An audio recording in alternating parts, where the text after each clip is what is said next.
Donc bienvenue à tous dans ce tuto complet sur comment faire l'animation du Squeezos sur le kombucha, même si j'ai déjà fait une vidéo sur mon Instagram, je vais en faire une ici plus complète. En fait là j'ai record le moment où j'ai fait l'animation, et là je vais pouvoir commenter tout ce que je fais, vous expliquer de A à Z comment j'ai fait cette animation, quels effets j'ai utilisé, quelles techniques j'ai utilisé, comment je me suis facilité les animations, etc. Donc je vais pouvoir commenter tout ça. Je vous ai cut un peu les moments de blanc, de réflexion, ce que j'ai fait, mine de rien, je suis allé chercher à droite à gauche, j'ai fait quelques erreurs et tout. Et du coup je vais vous les dire évidemment, mais ce sera cuté pour que ça aille plus vite, quoi. Et pareil, je vais essayer de lire la vidéo en 1.25, comme ça ira plus vite. Et vous allez gagner du temps, moi aussi, et comme ça on est tous gagnants, et ce sera tout aussi compréhensible, ça je vous le garantis. Bon bah let's go, c'est parti, on y va. Hop, juste mettre en... voilà. Donc là je vais chercher l'image de kombucha en PNG, et du coup j'ai fait la recherche, et là j'enregistre juste le projet dans le jour 124, du coup vous pouvez voir un peu toute l'organisation que j'ai. Voilà, j'enregistre enfin sous l'illustration de kombucha. J'ai pris les deux au cas où, mais à la fin j'ai choisi celle d'hibiscus. Là, vu qu'elle est en WebP, l'animation, l'image que je viens de télécharger, je vais la convertir et ensuite je vais pouvoir la remettre dans Remove Background. Ça je vous les cut, et du coup là elles sont bien en PNG, détourées, et je les ai ramenées dans ce petit logiciel. Voilà. Donc là je place la petite bouteille. Ensuite, on passe à la fleur d'hibiscus. J'avais bien choisi la bouteille d'hibiscus, du coup je me suis dit que j'allais prendre une fleur. On passe à la petite sélection, voilà, je me dis laquelle est la meilleure. Celle-ci, elle m'a l'air pas mal.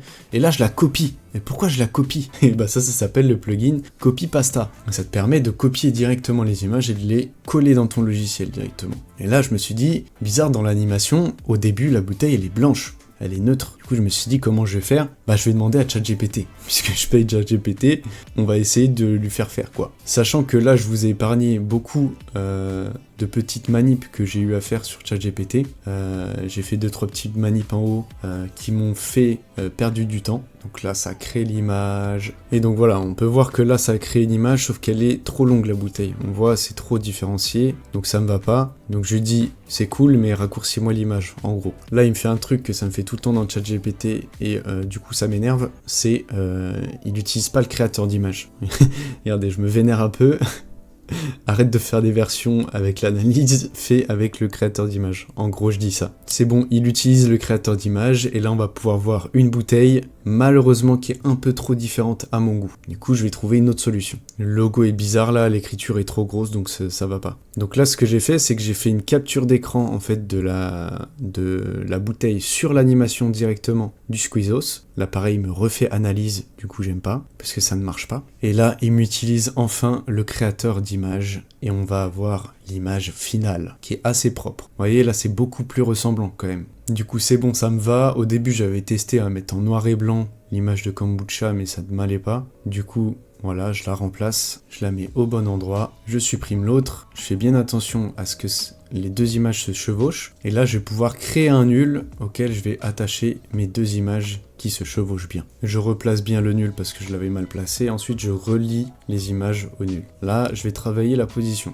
On a les premiers jets d'animation, et je vais pouvoir utiliser le Puppet Tool, donc l'outil marionnette, pour la déformation de la bouteille. On voit que dans l'animation, elle se déforme. Là d'ailleurs, je vais faire une première déformation, mais je vais l'accentuer par la suite, parce que c'est pas assez. Je me réfère au timing des animations, je joue un peu sur les keyframes. On met une keyframe de rotation. Alors pourquoi je mets cette keyframe au début? C'est pour accentuer l'impact. On va commencer la rotation, pour ensuite qu'elle se transmette dans le prochain objet. Là pareil, un mouvement de position vers la droite pour accentuer l'effet. Vous voyez, là on accentue la déformation, qui est bien cette sensation d'aspiration en fait. Et là on va venir commencer la rotation avant même qu'elle apparaisse, et tout simplement parce qu'on veut avoir un maximum de flou de mouvement, l'impact arrive. On veut pas que l'animation commence quand la bouteille apparaisse. Donc là, pour accentuer aussi l'impact, c'est toujours question de sensation en fait. On va créer de l'inertie sur la deuxième bouteille, on va la faire se décaler vers la droite. Donc là pareil, j'ai vu que sur l'animation ça se rapetissait,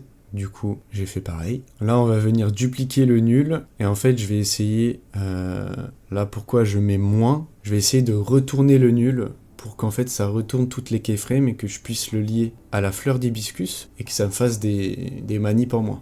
Malheureusement, j'arrive pas. Donc ensuite, je vais jouer avec les keyframes. Je vais simplement les déplacer. Hop, je lie la fleur d'hibiscus au nul numéro 2, du coup, vu que je l'ai renommé. Comme ça, je m'y retrouve un peu. En vrai, j'aurais peut-être dû même changer la couleur pour y voir plus clair. Et vous voyez, je réessaye d'inverser et en fait, ça n'inverse pas les keyframes. Et du coup, ça ne m'arrange pas. Et je vais simplement pouvoir déplacer, du coup, les keyframes de position. Vous voyez, quand on sélectionne toutes les keyframes, qu'on les bouge, ça bouge toutes les keyframes dans le temps. C'est assez pratique. Donc là, pareil, on vient créer de l'inertie et se rapproche petit à petit de l'autre bouteille pour fusionner et ensuite créer l'autre bouteille, créer la bouteille d'hibiscus. Voilà, on la fait bien disparaître au moment où la bouteille d'hibiscus apparaît. Hop, voilà. On a quelque chose qui commence à ressembler à un truc viable. Là, je vais rallonger la première partie, mais du coup, tout s'est décalé, je vais devoir recuter. Ça, c'est pas un problème. Là, je me suis rendu compte que la fleur d'hibiscus était devant la bouteille blanche, et du coup, sur l'animation, elle est derrière, et puis même ça rend mieux qu'elle soit derrière. Là, je vais enfin utiliser l'animation Puppet pour pouvoir faire une déformation aussi sur la fleur d'hibiscus, et encore une fois, accentuer l'impact. Vous voyez, faut qu'on sente qu'il y ait de la force qui attire les deux pour ensuite pouvoir créer la bouteille d'hibiscus. Là, on applique l'effet Deep Glow qui est disponible dans mon Beacons si jamais, je le mets en description. C'est un effet de zinzin, moi que j'utilise quasiment tout le temps et c'est ça qu'il a utilisé dans la vidéo. Je vais pouvoir l'animer comme il fait dans la vidéo, donc progressivement jusqu'à l'impact et ensuite il disparaît. Donc voilà les réglages, vous pouvez jouer avec.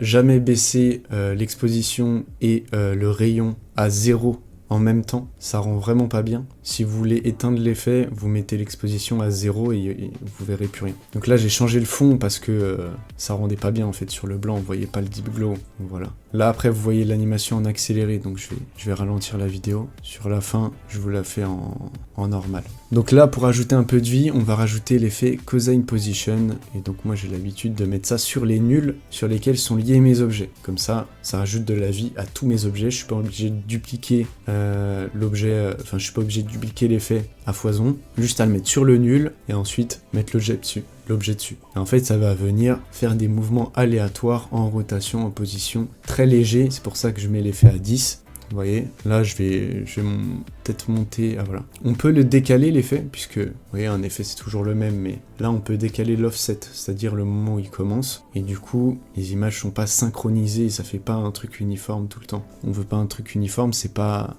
beau, c'est pas naturel. Donc là j'ai mis la même chose pour le nul 1, mais pour le nul 2, j'ai changé les offsets. Vous voyez, ça rajoute un peu de vie, de rotation, de position. Donc là je me dis, le début, il va pas à la première bouteille, il va falloir que je rajoute un peu une petite inertie. Donc je me dis, peut-être pourquoi pas une rotation. Vous voyez, là on voit qu'il commence à galérer à charger, alors qu'il y a 3 éléments, tu vois, dans la composition. Mais bref, pardon, je fais ma petite animation. J'utilise Flow pour les coupes de vitesse. Malheureusement, dans cette vidéo, je ne crois pas que je vais ouvrir le graphique de vitesse. Des fois, Flow, c'est pas suffisant et j'ai envie de personnaliser à fond les courbes de vitesse, donc je vais dans le petit graphique de vitesse. Je l'ai expliqué dans mes modules ce que c'est et comment l'utiliser. Là, je vais pouvoir sélectionner les 3 et je pense que je vais mettre un petit cubique, à moins que je l'ai déjà fait avec Flow. Vous voyez, là, je charge en 1/4, donc vous voyez, la résolution est vraiment pas ouf, mais ça charge beaucoup plus vite. Là, je me suis dit, la rotation, ça va pas assez vite, et là, ça s'arrête trop brusquement, parce que j'ai mis beaucoup de tours, en fait. Et donc, je me dis, bon, bah, faut un truc exponentiel pour que, en fait, ça tourne hyper vite au début et qu'on voit que la fin. Mais là, je me dis, on n'en voit pas assez. Là, on commence à avoir le même flou de mouvement que sur la vidéo, et c'est vraiment stylé. Là, on a vraiment l'impact, et à la fin, ça se finit de manière smooth, quoi. Voilà. Et là, on est bien. Et vous voyez, sur l'exposition, là, dans l'effet Deep Glow, il n'y a pas... il n'y a pas de lissage de vitesse. Les petites animations sont carrées, parce que des fois, on n'a pas besoin du lissage de vitesse. Là, je charge en intégrale pour que le rendu soit stylé, et voilà. On a l'animation finale, la vidéo est terminée. et j'espère que vous avez kiffé et que vous allez pouvoir tout reproduire. Juste petite précision, le plugin Flow, va falloir l'installer. Le plugin Anime Composer 3, il est disponible sur mrhorse.com et vous le téléchargez pour After Effects et il est disponible sur Mac, sur Windows, n'importe quoi. Pareil pour Motion Tools, c'est le plugin qu'on voit à gauche. J'espère que ma caméra a pas trop gêné, je pense que non, peut-être un peu sur le plugin Flow, mais bon, tant pis, c'est pas grave. Vous voyez le petit bouton Apply ici, je sais pas si vous êtes encore sur la vidéo, mais voilà, le petit bouton Apply là, on le voit ici, et bah ça, c'est juste pour appliquer. Pareil, Copy Pasta, vous pouvez le trouver gratuit sur internet, et puis je crois que j'ai fait le tour, hein, c'est bon. Là, vous pouvez vous en sortir tout seul. L'effet Deep Glow disponible dans mon Beacons, et puis si vous voulez apprendre les bases d'After Effects, j'imagine que si vous êtes là, c'est que vous êtes déjà assez avancé, que peut-être vous voulez découvrir le logiciel. Si vous voulez découvrir le logiciel, n'hésitez pas à aller dans ma bio.